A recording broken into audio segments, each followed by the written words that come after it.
Hey everyone, welcome back to the Daily Gold Podcast. Today we're speaking with Jeff Pontius, who is the founder and CEO of Corvus Gold. Hey Jeff, how are you doing today? Great day for us here. Yeah, that's what I wanted to talk to you about. Today you guys reported some great drilling results from the North Bullfrog project from the Yellow Jacket section. Now, can you tell our listeners about this news and why it is significant for the company? Well, thanks, Jordan. It's the first time we've really come at trying to chase one of these feeder zones. We have a number of these targets in the district, and this one is very significant from the fact that we're developing good thicknesses, 10-meter type thicknesses of 2 to 4 to 5 grams a ton. And that's substantial grade here in Nevada. This is basically at surface going down. And so this is important, and particularly at Yellow Jacket in the fact that it's about 400 meters away from the edge of our current pit design.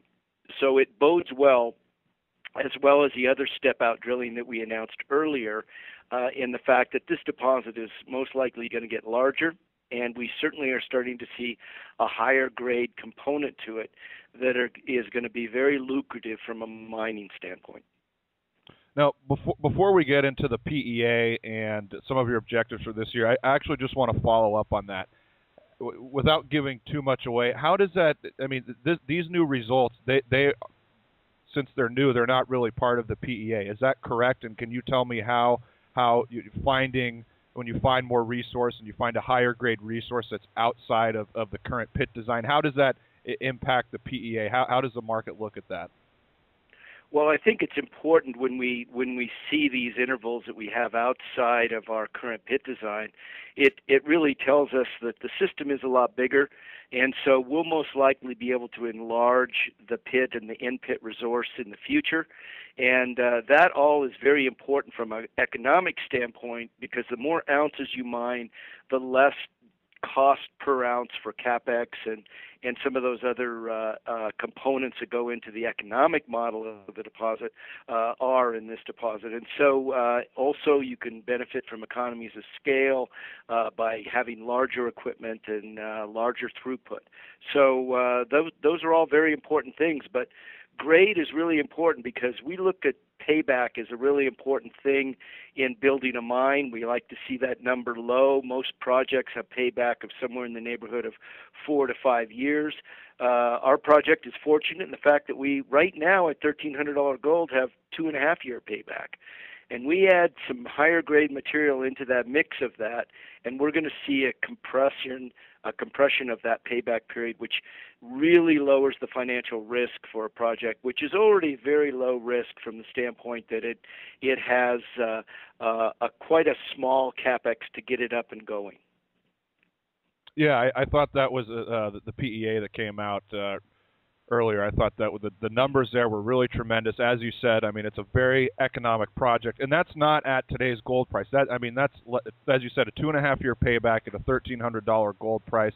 So obviously it looks like, based on the numbers, it's going to be a very profitable project. Now, Jeff, can you just tell our listeners what comes next? I mean, we have this very bullish report. So what comes next? What does Corvus have to do to develop and advance the project? Yeah, that's a real critical point right now. We're looking at the PEA, which came out as a very solid positive for us, and we're seeing how can we optimize that sequencing of mining. And the engineering group here in the company is looking at that, and by the middle of next month, we should have a report to our board on the optimized development plan for this. There's a possibility, a strong possibility, that we could start with a smaller mining project, an initial phase of our mining project on the patented mining claims, which would actually reduce the permitting time that we have to go through. We're looking at that. We're putting numbers around that now. Our goal would be to see us in construction in 2014, placing material on a pad that year and starting to see gold recovery either late 14, early 15. And that makes our project a very rapid development project. We would still be permitting the larger project that's on the federal land, and we would be looking at being able to bring that online somewhere about a year and a half or 2 years after. But basically start to get gold out of this project at the beginning of 15, and that would be pretty impressive if we can do that. We're doing all the work we need to advance that right now. We have big environmental characterization studies going on. We have additional metallurgical drilling that's happening right now on the project site. And then we'll be doing a whole variety of other permitting-related activities on this site through the summer, as well as doing infill and step-out drilling on the primary deposit, which will be the first phase, which is our Mayflower deposit. And we'll be looking at all that coming together this summer.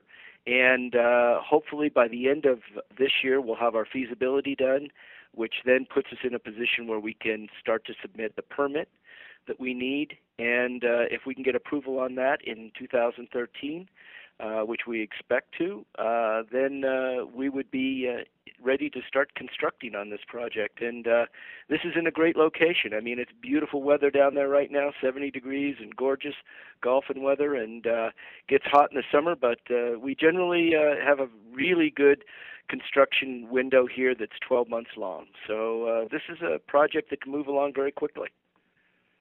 Yeah, and it all sounds very exciting, and I think the reason we can say that is because the stock has responded and it's performed very well in a market that has kind of been difficult for a lot of gold companies and gold juniors. So before we close, Jeff, is there anything else you'd like to mention? Well, I think the key issue I think with the stock is that this is a project and a company that is truly should be beyond where it is today, and in the market sense. And I think the market's starting to recognize that. And when we come out with the current plan that we've got in the works right now at the beginning of May, I think we'll be able to support the fact that this is really going to be a catalytic event for the company, and that's why we've been so strong, I think, through this pretty difficult period for a lot of gold companies. Well, Jeff, thanks so much for your time today and answering all these questions. I know I really appreciate it, as do my subscribers and all my listeners. And so I'll say thanks again, Jeff, and look forward to catching up with you again soon. All right, sounds great, Jordan. Thank you.